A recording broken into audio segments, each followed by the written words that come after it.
وَلَقَدْ يَسَّرْنَا الْقُرْآنَ لِلذِّكْرِ فَهَلْ مِن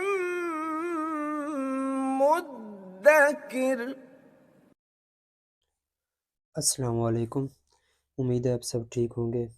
اچھا، جو یہ کل کا لیکچر ہوا ہے تو ہو سکتا ہے کہ آپ اس میں تھوڑے کنفیوز ہوں، تو انشاءاللہ ایک اور ترکیب آئی ہے اس کے لیے دماغ میں کہ ہم ویکینڈز کے اوپر تو اس طرح کی، یعنی کہ اس وقت مجھے بھی ٹائم ہوگا تو ویکینڈز کے اوپر تمام جو ہم پڑھیں گے ایک ہفتے کا، اس کی کافی ساری مثالیں وائٹ بورڈ کے اوپر کر کے اسے میں پھر وہاں پہ آپ کو سمجھا دوں گا اور بتا دوں گا، تاکہ وہ پورے ویکینڈز کے اگر آپ کی کوئی کنفیوژن رہتی بھی ہے تو ان ایگزامپلوں کو دیکھنے کے بعد کلیئر ہو جائے۔ صحیح ہے، اب ہم شروع کرتے ہیں۔ مرکب توصیفی کا دوسرا حصہ، یہ تھوڑا سا ٹیکنیکل ایک بات ہے، یہاں پہ آپ اسے یاد رکھیے گا۔ اب سٹارٹنگ میں یہ ہے کہ ہم نے کیا دیکھا تھا کہ مکمل طور پہ جو موصوف اور صفت ہے ہم نے کہا تھا وہ ایک جیسی ہوں، لیکن یہاں پہ کیا ہوگا کہ اگر موصوف غیر عاقل ہیں، اب عاقل اور غیر عاقل کیا ہوتی ہے؟ جو چیز عقل رکھتی ہو۔ اب عاقل کون سی ہیں؟ عاقل صرف 3 مخلوقات ہیں، انسان، جن اور فرشتے۔ اب یہاں پہ کیا بات ہو رہی ہے؟ موصوف اگر غیر عاقل کی جمع ہو تو صفت عموماً واحد مؤنث آتی ہے۔ موصوف قلم، دیکھیے قلم کیا ہے؟ کچھ خوبصورت قلم۔ اب یہاں پہ جو موصوف ہے وہ غیر عاقل کی جمع ہے، یہاں پہ بات ہو رہی ہے کچھ خوبصورت قلم، ایک خوبصورت قلم نہیں، کچھ خوبصورت قلم، یعنی یہ کیا ہے؟ کنڈیشن میٹ کر رہی ہے، غیر عاقل کی جمع ہو تو صفت کیا ہے؟ خوبصورت کو واحد مؤنث لکھنا ہے۔ یہ ہے کہ وہ رول ہم نے یہاں پہ اس کو بھی دماغ میں رکھنا ہوگا۔ اسے مکمل طور پہ اگر اس طرح سے ہم ڈھالتے یہ کیا بنتا؟ اقلام۔ اب اس کے لیے کیا ہوگا کہ ہم نے جو جمع کے دیکھے تھے رولز تو وہ آ کے اس کے اوپر لگتے ہیں۔ اب لیکن یہاں پہ کیا کہتے ہیں؟ وہ واحد مؤنث لگانا ہے، تو جمیلۃن، جمیلن ہوتا ہے لفظ، تو جب اس کو ہم نے مؤنث بنانے کا طریقہ دیکھا تھا تو کیا تھا؟ جمیلن کو جمیلۃن اسے میں نے کر دیا، آخری لفظ پہ زبر لگائیے اور ساتھ میں کیا؟ تے ایڈ کر دیجئے، اسی رول کے تھرو یہ مؤنث بنا ٹھہرا ہے۔ صحیح ہے، یہ اب اقلام اس کی جمع ہو گئی، غیر عاقل کی جمع ہو تو صفت مؤنث، وہ صفت کیا آئے گی؟ مؤنث آ جائے گی۔ اب آپ نے اسے اس کی طرح نہیں لکھنا ہے، صفت کیا ہوگی؟ واحد مؤنث آئے گی۔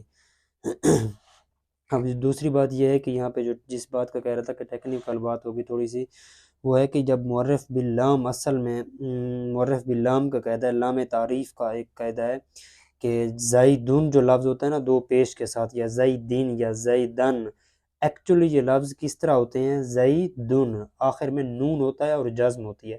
آسانی کے لیے ہم کیا کرتے ہیں؟ دو پیش لگا کے اسے پڑھتے ہیں زیدن، اس طرح سے یہ زیدن ہے، لیکن ایکچولی لفظ کیا ہوتا ہے؟ زی آخر نون کے اوپر جزم ہوتی ہے، زیدن، اس طرح سے ایکچولی لفظ ہوتا ہے۔ زیدن لفظ ایکچولی اس طرح سے ہوتا ہے، آپ نے نہیں دیکھا ہوگا اس کو، کیونکہ قرآن وغیرہ میں یا اور بھی کسی کتابوں وغیرہ میں اس طرح ہوتا نہیں ہے۔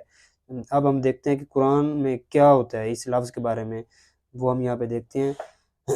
اب یہاں پہ یہ الفاظ کو ریپیٹ کرنے کی ضرورت ہمیں اس لیے آئی ہے کہ بالفرض اگر ایک لفظ ہے عالم زاہد، عالم زاہد، تو اس کے لیے کیا ہوگا؟ اس کی مرکب توصیفی بنائیے، پہلے اسے پڑھتے ہیں زیدن، اب یہاں پہ ال نہیں لگے گا، زائد آلریڈی پراپر ناؤن ہے، نام آلریڈی پراپر ناؤن ہے، ہم نے علم میں دیکھا تھا جب اس دن ہم پراپر ناؤن کی قسمیں دیکھ رہے تھے۔ زائد آلریڈی پراپر ناؤن ہے، زائدن، اب یہ کیا بنے گا؟ العالم، تو یہ پراپر ناؤن ہے، یہ بھی پراپر ناؤن ہی آئے گا، دونوں ہی رفع میں آئیں گے، زیدن العالم۔ یہ اس طرح سے زبان پہ صحیح رواں نہیں ہوتا، تو اس میں کیا ہے؟ عربک کا قانون کیا ہے؟ اسے اس کی اصلی فارم میں لکھو۔ کیا تھی اس کی ایکچولی فارم؟ یہ تھی زیدن العالم۔ اب ہم نے اس کے مطابق رول کیا دیکھا تھا؟ جب کسی آخری لفظ پہ جزم ہے اور آگے ال ٹھہرا، جب ال ہے تو اس کے پیچھے کیا ہوگا؟ پیچھے لفظ کو ملانا ہوگا، اور یہ ہم نے قاعدہ دیکھا تھا، اگر لفظ کے اوپر جزم ہو اور آگے ال ہو اسے کس طرح سے ملاتے ہیں، تو ہم نے وہاں پہ دیکھا تھا کہ ساکن کو جب حرکت دیتے ہیں تو زیر سے حرکت دیتے ہیں، الساکن حرکا بالکسرتی، تو زید نیل عالم ہو جائے گا، یہ صحیح ہے۔ جزم کو زیر لگا کے میں نے آگے ملا، زید نیل عالم، یہاں پہ پڑھ لیجیے گا، یہ ہنٹ وغیرہ لکھی ہوئی ہے تاکہ آپ کو مزید آئیڈیا ہے۔ ہم مشق دیکھ لیتے ہیں،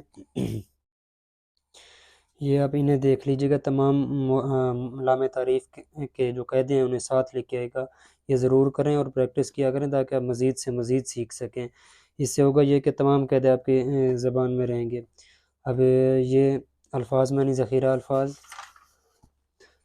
اسے میری چھوٹی بہن نے بھر دی. آپ کوشش کیجیے گا کہ آپ خود اپنا کیجیے گا. مجھے نہیں آئیڈیا کہ یہ صحیح ہیں یا غلط ہیں، تو پھر بھی آپ اپنا کیجیے گا کیونکہ میں نے انہیں دیکھا نہیں ہے، تو آپ اپنا کیجیے گا.